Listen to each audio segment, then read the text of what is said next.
join us now as we look at the good, the bad, and the downright ugly from a special edition of Raw emanating from Belgium, and of course, the wildest news stories and rumors you need to know, including John Cena's greatest plans kept top secret, the truth behind Stone Cold working WrestleMania 41, a wrestler passes away in the ring after suffering a heart attack, a hair versus hair match at WrestleMania 41, Liv Morgan has some crazy battle wounds, John Cena's gonna stop doing Make-A-Wish, and much more.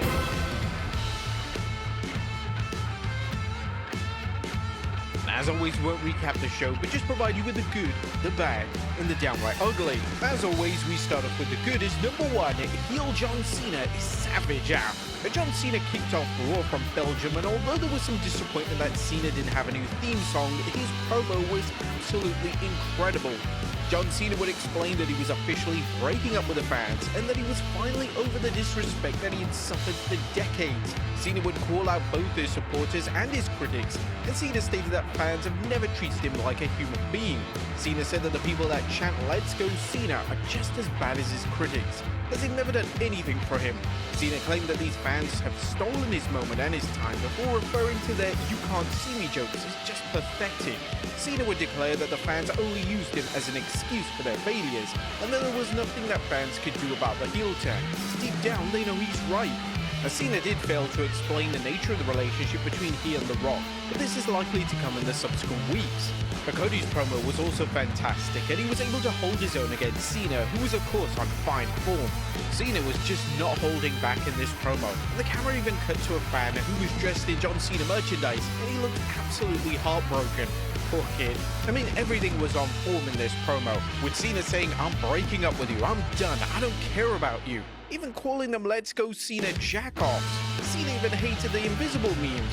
But Cody also gave it back, saying, "Go find John Cena because I want to face him at WrestleMania 41, not this whiny bitch." The match is now set for the main event of WrestleMania 41, and it's likely that the match will close night 2 the show of shows.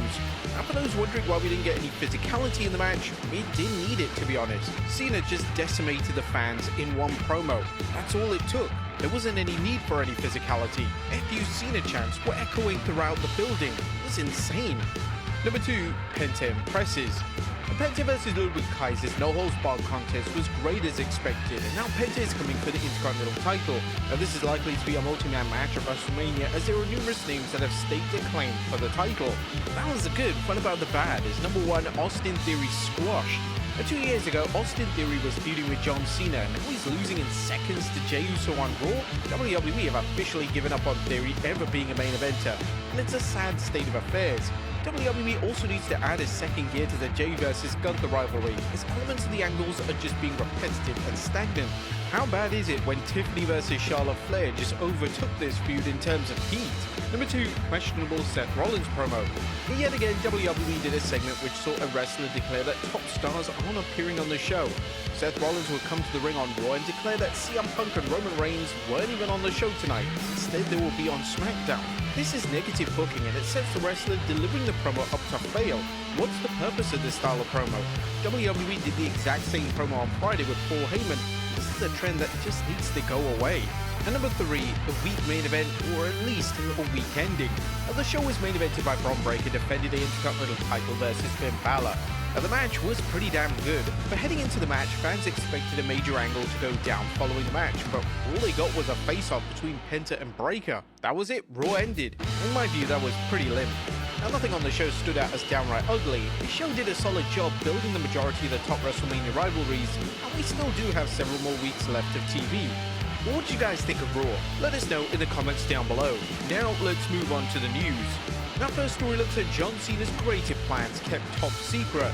Our top story today takes a look at the latest when it comes to John Cena's heel run and how the WWE are going to extreme lengths to keep everything under wraps. According to Sean Ross Sapp from Fightful Select, WWE are keeping everything top secret when it comes to how a new heel character is going to be presented moving forward.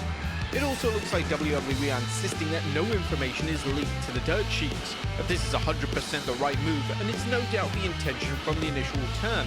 Nobody reported that Cena was turning heel at Elimination Chamber, as it was very much a turn that took everybody by surprise.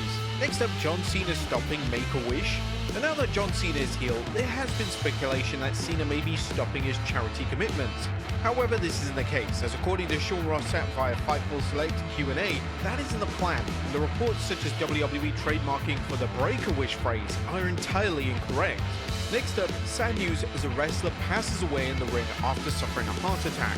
And unfortunately, we have some sad news to share, as an independent wrestler has passed away this weekend. Independent wrestler Vince Steele, also known as the Jurassic Juggernaut, died at the age of 39 after suffering a heart attack in the ring during wrestling for the promotion Coastal Championship Wrestling.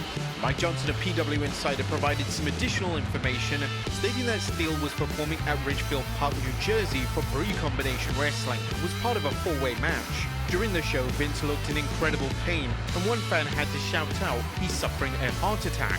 Unfortunately, during all of this, it took 45 minutes for an ambulance to arrive at the event, but sadly, it was too late as he would pass away. Tributes to the wrestler will be shared across social media platforms, including wrestler Vincent Michaels, who wrote, "Today was the worst day of my career. Vince Steele gave everything to pro wrestling, and today he gave his life for it. Every single wrestler, referee, and crew on hand did everything they could to keep him going, and they should be proud of that. I know I am. Rest easy, Juggernaut." This is incredibly sad news, and we extend our condolences to the family, friends, and fans of Vince Steele. Next up, Stone Cold Steve Austin not working WrestleMania 41. Our fans were elated when Stone Cold Steve Austin was announced for the WWE World at WrestleMania 41, and this led to speculation that Austin would be involved at WrestleMania 41 and potentially even get physical in the highly anticipated Cody Rhodes versus John Cena matchup. Unfortunately, whilst Austin is indeed confirmed for WWE World, according to Sean Ross Sapp from Fightful Select, nothing has been pitched for Austin on the grand stage. So when I asked previously, I was told don't expect him because he had total knee replacement. However, he has been announced for that week for signings, meets and greets and photo ops, stuff like that. He has indicated that he could possibly be involved, but I haven't heard that anything's been pitched for now. That's not to say that nothing has been, but if you have seen the reporting over recent years, usually I hear by now if something has been pitched. Now, Austin's knee replacement is going to be the major difference maker here, because it would be impossible for Austin to do anything if his knee hasn't been healed. Next up, AJ Styles' wholesome gesture revealed. And when Indy Hartwell was released from WWE last year, she had numerous WWE names reach out to her. Hartwell was immensely popular backstage, and one of the names who privately messaged her was wrestling legend AJ Styles. Hartwell would share the DM via her vlog, and it read, "Keep battling, don't quit. The reason for everything is always there. Don't let this be the end of the story. If there is anything I could do to help, let me know."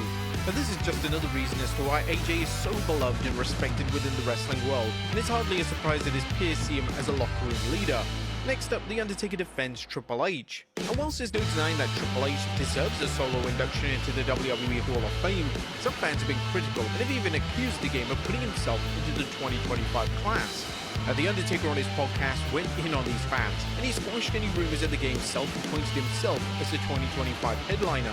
Regardless of what people think, he's not going to put himself in the Hall of Fame. And if there's anybody that is up there that deserves to be in the Hall of Fame, now I know he's in there in DX, but that's completely different, right? But his resume speaks for itself. Anybody that understands anything about wrestling, he's a first ballot Hall of Fame guy. But he's not going to put himself in there. There's just certain people. It's not a Hall of Fame if they're not in it.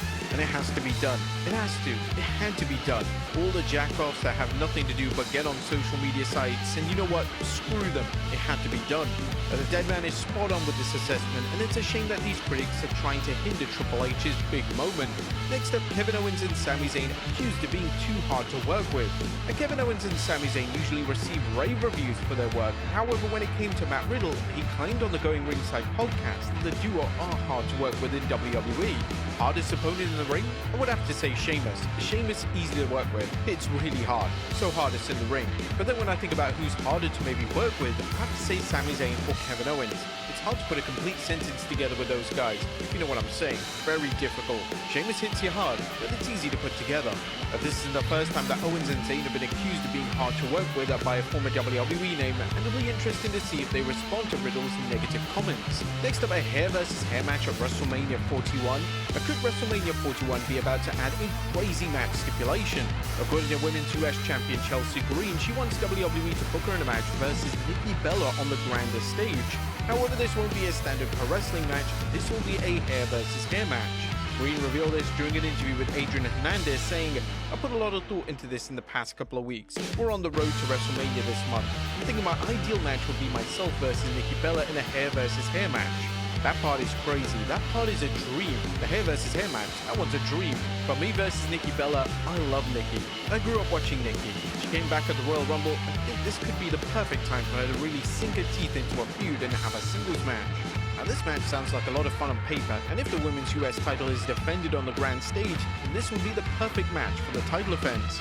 And finally, Liv Morgan shows off her crazy battle wounds. Our final story today takes a look at a social media post from Liv Morgan, who is once again showing the wounds from her recent matches. Morgan took to social media to show the marks on her body following a live event Street Fight versus Rhea Ripley. These marks and cuts look incredibly sore, and it's evident that the former women's champion gives 110% whenever she's competing.